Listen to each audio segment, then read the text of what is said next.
श्रीगौरी वक्त्रपद्मार्का श्रीविघ्नेशा गजानना उत्तिष्ठ सुरसम्पूज्या त्रैलोक्यं पालनं कुरु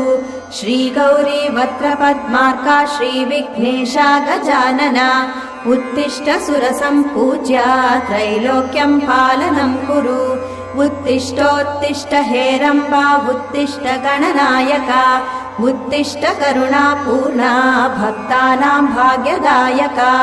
उत्तिष्ठोत्तिष्ठ हेरम्बा उत्तिष्ठ गणनायका उत्तिष्ठ करुणापूर्णा भक्तानां भाग्यदायका श्रीयाकुवाहन शिवात्मज दिव्यगात्रा